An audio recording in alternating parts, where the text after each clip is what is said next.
이 김병준, 이준석 두 명의 상임선대위원장도 오늘 윤석열 후보에게 힘을 보탰습니다. 들어보겠습니다. 상임선대위원장 김병준입니다. 앞으로 들어서게 될 윤석열 정부가 이런 새로운 나라를 만들 것이라는 확신을 가지고 이 자리에 섰습니다. 불행하게도 지난 5년 가까이 문재인과 민주당 정부는 정반대의 길을 걸어왔습니다.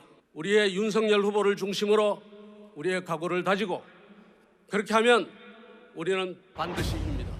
반드시 이길 것입니다. 필성 윤석열! 감사합니다. 안녕하십니까. 존경하는 당원 동지 및 국민 여러분, 이준석입니다. 제가 걱정하고 두려워하는 이유는 상대 후보인 이재명 후보에 있지 않습니다. 어떤 민주당 후보보다 도덕적 결함이 많은 후보입니다. 지난 며칠간 제가 초래한 혼란에 대한 비판은 달게 받겠습니다. 남을 깎아내리고 이간질하여 본인의 자리를 만들려는 사람들이 들어오지 않았으면 했습니다. 다 같이 앞으로 나가서 승리해서 국민 여러분과 당원들의 성원에 보답하겠습니다. 두 명의 상임선대위원장 목소리를 들었습니다. 일단 총괄은 원톱이니까 김종인 위원장이 하는데 김종인 국장. 근데 애초에 뭐 일부 언론에서 삼김이라고 불렸었던 김한길 전 대표 뭐 다른 위원회 별도로 새시대 준비위원장 맡았는데 왜 김한길 전 대표는 오늘 출범식에 참석을 안 한 겁니까? 좀 알려진 내용이 있습니까? 알려진 내용은 뭐 본인한테 물어봐야 되겠지만 제가 확인을 못 해봐서 알 수는 없지만 그러니까 추정을 하기에는요. 예.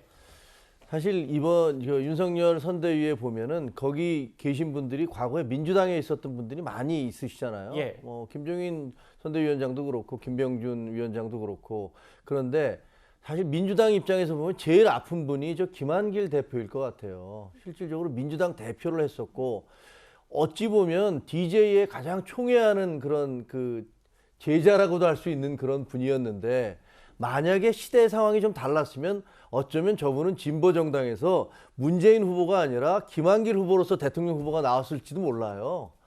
그럴 정도로 예를 들면 나름대로의 진보 진영에서의 그 몫을 갖고 있는 분인데 저분이 제가 만약에 저 입장이어도 사실은 국민의힘 이 선대위 출범할 때 나서서 같이 손들고 목도리 두르기는 쉽지는 않을 것 같아요. 예. 마음속으로 야 이게 문재인 정부 잘못됐다. 그러니까 이거 바꿔야 된다라는 부분에서는 분명히 동참을 하겠지만 예. 그래도 그동안에 계속 살아왔던 그 삶의 궤적이 있고 또 인간관계가 있는데 거기서 과거에 싸웠던 이 사람들한테 가서 같이 손을 들어주기가 결코 쉽지는 않았을 것이라고 생각이 들고요. 예. 그런 면에서는 이제 박주선 저 공동선대위원장도 이 호남이나 이런 쪽에서 상당 부분 정통성을 갖고 있는 분이잖아요. 예. 그래서 아마 오늘 이렇게 선대위를 보면서 김한길 위원장의 어떤 고심 그런 것도 읽혀지고 그리고 저 선대위가 과거에 그 국민의힘의 영남 중심당이라는 그 틀에서 예. 많이 벗어나고 있구나라는 것도 생각하게 하네요. 예. 그리고 젊은 층을 겨냥한 또 다른 선대위원장도 있는 듯합니다. 지난 4월 서울시장 보궐선거 당시 오세훈 시장을 지지하는 연설로 유명세를 탔던 노재승 대표가 선대위원장에 포함이 됐습니다. 시민들이 십시일반으로 모아준 세금 다시 전 시민들한테 10만 원씩 나눠주겠다는 후보를 뽑으시겠습니까? 아니면 그 소중한 세금 다시 한번 멋진 주거공간, 멋진 문화공간, 여가공간, 서울 시민의 복지, 혜택으로 돌려주겠다는 후보를 뽑으시겠습니까? 저는 오세훈 후보에게 투표하기로 결정했습니다. 공과 과학, 여태까지 해왔던 배경을 보고 반드시 4월 7일 날 투표장으로 나와주십시오. 감사합니다. 화면 속의 인물이 이렇게 공동선대위원장에 엄연히 이름을 올렸거든요. 까만 모자를 즐겨 쓰고 저 이른바 빈이라고 불리는 저 모자를 많이 써서 뭐 한겨레에서는 빈이좌라고도 별명이 붙었던데 근데 이 노재승 대표, 노재승 위원장을 두고 민주당에서 좀 비판 목소리가 있는 것 같습니다. 뭐 때문입니까? 아마 SNS라든가 그동안 해왔던 여러 가지 본인이 남겼었던 글들을 예. 제대로 검증하지 않고 일단 공동선대위원장에 올렸거나 아하. 혹은 그것을 알면서도 공동선대위원장에 임명했을 가능성이 있는데요. 일단 저희들이 이게 좀 보니까 예를 들면 본인은 21세기 친일파다. 이런 이야기들 그리고 토착 왜구란만 계속해서 이걸 반박하면서 그런 글들을 올리고요. 그다음 5.18 관련해서도 이거 도대체 왜 필요한지 모르겠다. 이런 이제 입장들을 갖고 있는 사람인데 예. 그러한 것들을 지금 저희가 다시 보니까 SNS들을 지금 지우고 있는 상황이거든요. 아, 그렇습니다. 그래서 본인이 이제 그런 것들에 대해서 자신이 있다면 그런 것들을 지울 이유가 없는 거죠. 그러니까 이제 국민의힘에서는 사실은 이러한 검증이 제대로 되지 않은 것 아닌가 이런 생각을 갖고요. 예. 이것이 국민의힘 선대위의 직접적인 어떤 입장과 궤를 같이 하는 것이라면 상당히 큰 문제가 있다라고 보는 것입니다. 그러니까 이 의원님 민주당 입장에서는 뭐 노재승 대표, 노재승 위원장의 뭐 과거 SNS가 문제가 아니라 새로운 선대위원장 중에 하나의 지향점, 가치관이 큰 문제다 뭐 이렇게 보시는 거군요. 과거에 했었던 그런 것들을 보면 향후에 그 방향이 보이는 것 아니겠습니까? 예. 그러한 차원에서 본다면 이게 앞으로 나아가야 될 방향에선 정말 정반대로 가 있다라고 생각합니다. 알겠습니다.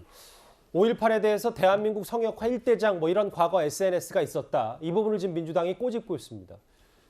노재승 대표 얘기도 좀 앞으로도 화제가 될 것 같은데요. 알겠습니다. 또 하나 출범식 스케치를 좀 더 해보면요.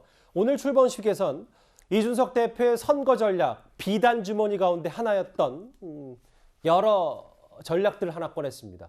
인공지능 AI 윤석열 후보가 화면으로 등장했습니다. 안녕하세요. AI 윤석열입니다. 윤석열 후보와 너무 닮아 놀라셨습니까?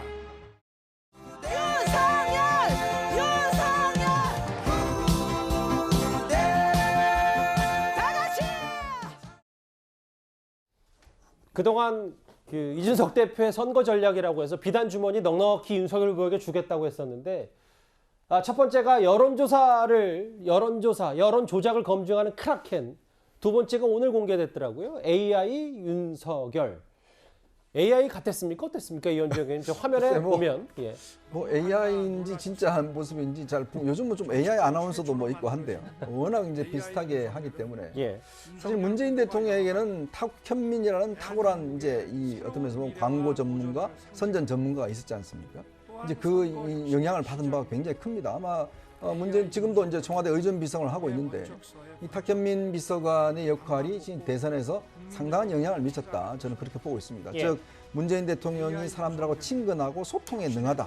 이런 이미지들을 사실 탁현민 비서관이 연출을 했기 때문에 근데 결국은 이제 청와대에 가서는 뭐 정반대의 모습을 보여주긴 했습니다만 어쨌거나 선거 캠페인이라는 차원에서 보면 굉장히 성공한 캠페인이었죠. 근데 이제 제가 볼 때 아마 윤석열 후보 옆에는 이제 이준석이라는 이런 어떤 선거 이 캠페인 이걸 이제 주도하는 인물이 이제 나타난 것 같아요. 아마 이제 이 30대의 이제 이준석 대표 입장에서 보면 본인이 선거를 그동안 사실 4.7 재보궐선거라든지 그걸 통해서 많이 해봤거든요. 거기서 이제 이런 빨간 전투복이나 또 AI라든지 새로운 어떤 선거 기법들 이게 사실은 이 코로나 때문에 많은 사람들이 동원되는 선거운동을 하기가 꽤 어렵습니다. 이제 그렇다 보니 저렇게 언론에서 주목받을 만한 이런 것들, 뭐 특히 이제 빨간색 이제 후드티 같은 경우도 상당히 주목을 받았거든요. 이제 모르겠어요. 앞으로 이제 이런 게 더 얼마나 나올지는 모르겠지만 어쨌거나 윤석열 후보를 좀 더 젊은 이미지, 좀 더 어떤 새로운 이미지 그걸 만든 데는 일정 정도 성공한 게 아닌가 그렇게 보고 있습니다. 저게 말씀하신 부산에서 후드티 입고 유세했던 그 모습이잖아요. 근데 자기가 더 돋보이는 것 같아요. 그래서 지난주에 언제 갈등이 있었냐는 듯 주말부터 꽤 비단 주머니를 포함해서 유세 함께하고 있는 당대표와 대선 후보입니다. 또 하나 포인트가 오늘 출범식에 있었습니다.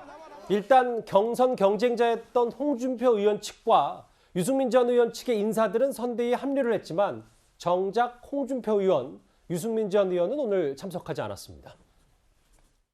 일단은 우리 두 분 그 캠프에 계시던 분들을 실무자들은 많이들 이제 오시기로 했고요. 우리 유승민 후보님은 아직 뵙지를 못했는데 조만간에 찾아뵙고 두 분께서도 바깥에서 응원해 주실 것으로 기대하고 있습니다. 제가 오늘 집에 가서 제 처에게 한번 물어보겠습니다. 질문을 좀 두 가지로 나눠볼까요? 김정일 국장. 유승민 전 의원, 홍준표 의원은 참석하지 않았는데 뭐 홍준표 의원이야 최근에 지난주에 한 4시간 가까이 만찬을 했다고 하더라도 유승민 전 의원 측 인사를 합류했는데 유승민 전 의원은 모습을 드러내지 않았다. 좀 원팀까지 시간이 걸리는 겁니까? 시간은 걸리겠지만 그래도 뭐 홍준표 그 의원이나 유승민 전 의원 모두 그냥 동참할 수밖에 없을 거라고 봐요. 일단 게임에 참석한 이상 그 게임을 떠날 수는 없잖아요. 그리고 지금 결과적으로는 홍준표 전 대표 같은 경우는 윤 후보하고 만나서 나름대로는 이준석 대표를 만나라고 조언도 했고 예. 그 과정에서 뭐 그런 얘기도 있었잖아요. 야, 홍준표하고 손잡을까 하는 그런 걱정이나 우려 때문에 김종인 위원장이 서둘러서 입장을 발표하셨다. 그런 우스갯소리도 있었으니까 예. 이미 나름대로는 역할을 하기 시작한 거라고 보고, 그런데 지금 윤 후보 말씀 들어보면 유승민 의원은 아직도 안 만났다고 하니까 맞아요. 제가 보기에는 찾아가서 만나는 게 옳을 것이다. 그래야지 그게 이제 탈락한 사람에 대한 예우이기도 하고, 어쨌든 원팀을 만들어서 같이 가야 되니까 그런 역할, 그런 노력을 좀 해주셔야 되지 않나 그런 생각이 드네요. 그럼 말씀처럼 김종인 전 비대위원장의 극적 합류에는 홍준표 의원의 영향이 직간접적으로 있었다 이렇게 봐도 되는 겁니다. 호사가들이 하는 얘기지만 그거야 뭐 어떻게 알겠어요. 예. 하지만 저는 뭐 꼭 그건 아니라고 보는데, 이준석 대표하고 만나러 울산에 내려간 순간부터 예정된 수순으로 간 것 같아요. 예. 그래서 가서 만나고 그다음에 통화를 하고 하는 이런 예정된 수순으로 간 것 같긴 한데, 그 전에 어쨌든 홍준표 대표도 뭐 들어와서 예를 들면 그런 얘기도 했잖아요. 만약에 나를 이용해서 김종인 선대위원장을 모셔왔다면 그것도 잘된 전략이다 이렇게 얘기를 했으니까 예. 뭐 조금씩 그 안쪽으로 들어오지 않을까 그런 생각을 하네요. 앞서 윤석열 후보가 부인 배우자 김건희 씨 공식 석상에 언제 등장하냐 했더니 집에 가서 제 처에게 한번 물어보겠다 이렇게 얘기했거든요. 저 정도 뉘앙스의 발언이 나왔다는 건 공식 등판이 임박한 겁니까? 이제 선대위가 공식 출범하고요. 예. 그리고 김건희 대표, 코바나 컨텐츠 대표와 관련된 여러 가지 이제 법률적인 분쟁도 이게 뭐 무혐의로 나오는 것도 있고 하면서 일부 그런 불안 요소들이 제거가 되면서 필요한 그 선대위 선거에 있어서 활동은 배우자로서 활동을 하게 되지 않을까 싶고요. 근데 이제 저희가 이런 부분과 관련해서 발언이 조심스러운 게, 우리 윤석열 후보가 최근에 어느 예능에 나와서 종편에서 그런 발언을 했어요.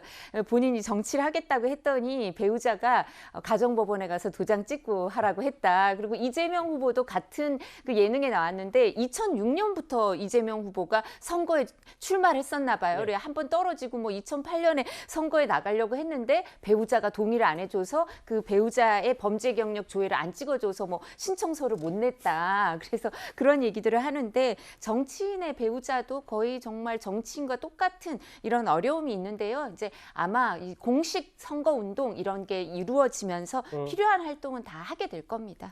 오늘 선대위 출범식에서 부인에게 물어보겠다. 공식 등판 얘기를 저렇게 윤석열 후보가 얘기했습니다. 오늘 국민의힘 선대위 출범식 스케치 메시지 중심으로 저희가 첫 번째 주제를 살펴봤고요. 다음 주제 시간을 잠시 돌려보겠습니다.